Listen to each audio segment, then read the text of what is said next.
जो वृंदावन में जो भगवान के भक्त हैं, क्या वो नियमों का पालन करते हैं? कभी आपने सुना कि यशोदा मैया बैठी हुई हैं और लाला नींद से उठ के आ गए, आके बोलते मैया मैया बहुत भूख लगी है, कुछ खाने को दो ना।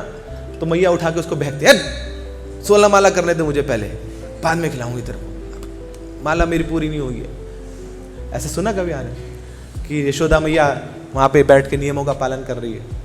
क्यों? उनको जरूरत नहीं है, उनको विधि विधानों का, नियमों का पालन करने की आवश्यकता नहीं है। क्यों? क्योंकि वो कभी कृष्ण को भूलते नहीं है।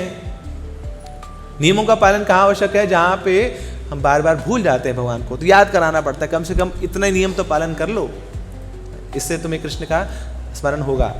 मगर जो भगवान के शुद्ध भक्त हैं ना, जो अनुरागी भक्त हैं, वो कभी भगवान को भूलते नहीं है, तो उनको स्मरण करने का क्या मतलब है?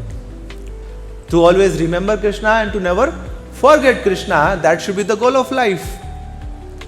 मगर जो कभी भगवान को भूल नहीं रहा, तो उसके लिए भगवान को याद करना ज्यादा कठिन नहीं है, वो तो नेचुरली उसके लिए हो जाएगा। तो ये जो ब्रजवासी भक्त हैं, जो भगवान के शुद्ध भक्त हैं, वो निरंतर भगवान का चिंतन करते रहते हैं, तो इसलिए उनको विधि विधानों का पालन करने की आवश्यकता नहीं है। इसलिए वो कौन से भक्त कहलाते हैं? रागानुगा भक्त कहलाते हैं।